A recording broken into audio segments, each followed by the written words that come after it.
Olá, turma! Tudo bem? Turma, na aula de hoje irei falar sobre retificador controlado em ponte. Para a aula de hoje, eu coloquei os seguintes objetivos. Primeiro, vantagens dessa topologia retificadora, tá? Com relação ao que nós estudamos na aula passada, então, topologia retificadora em ponte, né? Controlado por SCR, ela vai ter ali muitas vantagens em relação à de meia onda, que estudamos na aula passada. Na sequência, iremos analisar o circuito dessa topologia, as formas de onda para o circuito retificador controlado em ponte e, por fim, as fórmulas para o cálculo do valor médio e do valor eficaz da tensão elétrica para esta topologia. Legal. Então, nós temos que, em geral, o retificador de meia onda ele não tem muita aplicação prática, tá? Porque ele não apresenta um bom desempenho quando ele é alimentado na tensão da rede, ou seja, o aproveitamento dos semiciclos da rede, né, que nós temos dois, semiciclo positivo e semiciclo negativo, cai pela metade. Nós cortamos o negativo na sua totalidade e aproveitamos apenas o semiciclo positivo. Agora, o circuito retificador de onda completa, ele usa o semiciclo negativo para obter valores elevados de VCC e VRMS, tá? Para os mesmos valores de tensão ali de pico na alimentação do circuito, na parte CA ou no secundário de um transformador. Portanto, a topologia controlada, né, em ponte, ela acaba sendo muito mais empregada na prática do que a topologia de meia onda, justamente por conta aqui dessa vantagem, né, elevados valores de corrente contínua e também de valores eficazes aqui, tanto para tensão quanto para corrente, né, que acaba sendo consequência. Como o valor médio da tensão na carga pode ser controlado, é possível aplicar essa configuração em cargas de baterias, controle de máquinas CC, máquinas de corrente contínua, e controle de potência em equipamentos, uma vez que o valor eficaz pode ser variado, tá? Então, como que a gente vai variar o valor da tensão eficaz? Através do ângulo de disparo do SCR, tá? Então, mudei o ângulo de disparo do SCR, eu altero o valor médio e altero também o valor eficaz. Legal, topologia não tem muito segredo, né? Nós temos aqui topologia retificador em ponte e temos aqui o tiristor, o SCR, que vai fazer o controle da potência, né, em termos DC, que é entregue aqui para essa carga, tá? Para esse RL. Tá? Como é feito esse controle? Através de um circuito de disparo, que nós iremos estudar mais para frente. Legal. Qual seria, então, a forma de onda resultante na carga? Tá? Nós temos aqui a alimentação senoidal, tem um valor de pico máximo, um valor de pico mínimo, varia aqui com base no ângulo, que é a mesma coisa que ômega-t, onde ômega é 2πf, t é apenas uma variável de tempo, como já estudamos anteriormente. E aqui nós temos o sinal da carga, né? O sinal da carga, temos aqui os pulsos positivos, que são formados por conta da ponte retificadora. E temos o corte aqui, o ceifamento da senoide a partir desse ponto para todos os semiciclos, né? Então nós temos algo bem simétrico, algo bem cíclico. E esse corte é feito aqui num ângulo θf, que para esse exemplo foi colocado como 45 graus, tá? E da mesma forma que estudamos lá no retificador de meia onda, o valor de corrente contínua é sempre abaixo do valor eficaz da tensão elétrica. Ok? Legal. Então, variando o ângulo de disparo, o que acontece? As tensões de valor médio, conhecido como VCC, e a tensão de valor eficaz, ou VRMS, né, na saída do retificador em ponte, elas serão alteradas, assim como visto na topologia de meia onda, né? Então, nós temos aqui a fórmula para tensão contínua, que é bem similar à de meia onda, porém aqui a gente divide por π e não por 2π. E o valor eficaz, né, que agora ele é dividido, a fórmula é muito similar, tá? A parte da raiz é idêntica. Aqui fora nós temos uma divisão do valor máximo por raiz de 2 e não uma divisão por 2. Então perceba, o valor eficaz aumenta e o valor de corrente contínua também aumenta. Tá? E obviamente, né, o ângulo θ, né, usado para os dois cálculos, ele deve estar em radianos para que não haja confusão, né? Eu poderia fazer o seno em graus e usar aqui em radianos. Só que isso causaria muita confusão. Então, eu recomendo que converta o ângulo, por exemplo, 30 graus, equivale a quanto em radiano? Π sobre 6. Tá? Então, peço que vocês façam essa conversão. Muda também lá na calculadora, vai lá, mode R de radianos, para que vocês possam fazer o cálculo aqui tanto do valor eficaz quanto do valor médio de forma correta.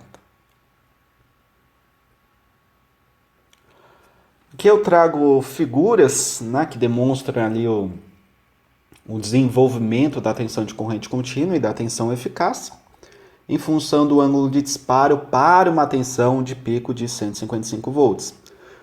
Então perceba, aqui nós temos que o valor médio, né, o equivalente de corrente contínua máximo é em torno de 100 volts. Tá? Em torno de 100 volts. E o valor eficaz aí, o valor RMS, é em torno de 110 volts, o seu valor máximo, e obviamente aqui o mínimo acaba sendo zero quando nós temos ali um valor próximo a π, né, que é 3,14, em termos aqui de ângulo de disparo. Legal. Se vocês pegarem a aula passada nesse slide aqui, exatamente nesse frame aqui, o gráfico estaria aqui em torno de 50 e poucos volts e o valor eficaz estaria em torno de 80, 70 e poucos volts. Estaria por aqui, nessa região. Perceba que já teve uma boa elevação, né, dessa região para esse ponto, assim como tivemos aqui desta região para esse ponto. Praticamente dobrou em termos médios, né? Por que isso acontece? Porque mudou a fórmula, né? A fórmula aqui do valor médio, ela era dividida por 2π, agora passou a ser dividido por π apenas. Aqui já não teve uma mudança tão grande, porque o valor RMS ele vem com a relação da raiz quadrada, né? Root em inglês é raiz. E é exatamente isso, root mean square, então raiz média quadrática, e que se lá a gente dividia por 2, agora nós estamos dividindo por raiz de 2. Se nós fizéssemos essa razão, né?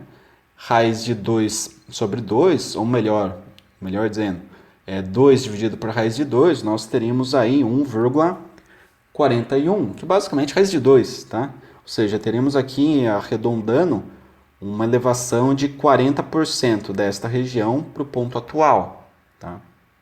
Então, temos um ganho aí de praticamente 40% no valor eficaz e um ganho de 100%, né, em termos de valor médio. Isso daí é algo muito interessante aí a se ressaltar no comparativo das topologias meia onda com onda completa em ponte.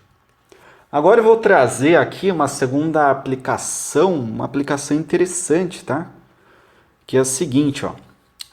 Se a carga for colocada antes da ponte, tá? Ou seja, antes da ponte de diodos, né, como é indicado aqui na figura mais à esquerda, vamos dizer aqui a figura, ó, a carga não está mais aqui.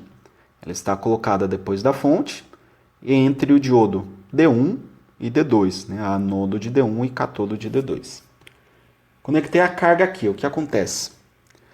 A gente vai observar ali na entrada as formas de onda mais à direita, tá? Essas formas de onda, perceba o seguinte, ó.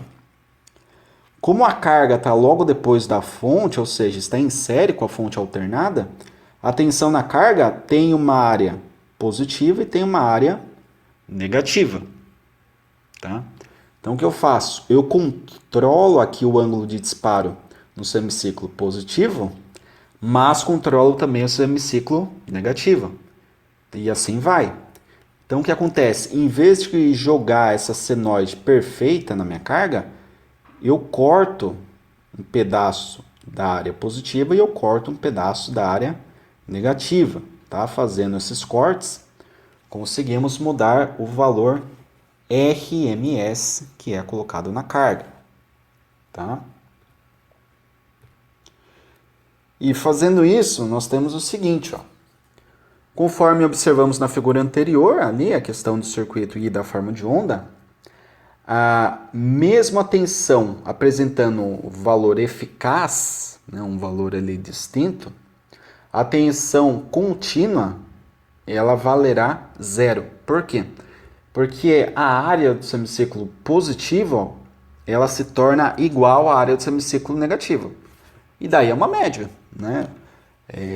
Como estamos falando aqui de elétrica, essa média é feita de forma trigonométrica, aparece cosseno, seno, π ali no meio, mas para que vocês consigam compreender de uma forma bem lúdica, bem direta, vocês podem imaginar, puxa, eu tenho uma área positiva que vale 10, uma área negativa que vale menos 10. Se eu somar 10 com menos 10, dá zero, né? Agora, se eu tiver uma área positiva que vale 1000, uma área negativa que também vale 1000, 1000 menos 1000 é zero. Então, independe do valor, né? É uma variável. Pode ser 10 ou pode ser 1000. A única questão é que, conceitualmente, o valor médio da tensão será zero, porque a área positiva é igual à área negativa. Agora, como o valor eficaz faz o espelho dessa área negativa, pega um módulo da área negativa para depois extrair uma raiz, então nós temos que um número em seu formato modular, lá de matemática, vocês já sabem, né? O módulo de um número é sempre aquele valor positivo. Então, o valor eficaz, por ter essa definição quadrática, né, e depois extraímos uma raiz, nós temos sempre um valor positivo, portanto, sempre haverá ali um valor RMS, tanto para valores retificados quanto para valores de tensão alternada da rede. Por isso, esse circuito ele é recomendado exclusivamente para controlar a potência em cargas CA, ou seja, em cargas de corrente alternada, como lâmpadas e aquecedores, não podendo ser usado para cargas exclusivamente de corrente contínua, como, por exemplo, carregadores de bateria, certo? Então, essa última configuração é apenas para corrente alternada. Temos a configuração de corrente contínua, que é o retificador em ponte controlado com tiristor, que foi a primeira parte da aula, e essa segunda parte é apenas para controlar a potência em corrente alternada. Tá certo, turma? Então a aula de hoje é isso, eu espero que tenha ficado claro. Qualquer dúvida, deixe suas perguntas ali no chat, né, do Teams. Pode deixar no YouTube também, tem muita gente até interagindo pelo YouTube, mas como nós estamos tendo aula aqui do curso técnico, então as aulas da disciplina eu peço que vocês comentem no chat, lá no Teams, e aulas, se vocês tenham curiosidade, como instalação elétrica, circuitos elétricos 3, né, que é toda aquela parte de aterramento, proteção funcional, proteção de equipamentos, proteção contra choques elétricos, tudo isso daí. Tem também algumas aulas ali de eletrônica analógica 1, parte de vetores, né, que a gente acaba utilizando bastante na área elétrica. Tenho outras aulas também de eletrônica de potência, né, que eu lecionei num outro momento. Peço que vocês deixem comentários dessas aulas apenas no YouTube, e no Teams a gente conversa sobre a nossa disciplina. Tá certo, turma? Agradeço a atenção de todos mais uma vez, bons estudos e até a próxima.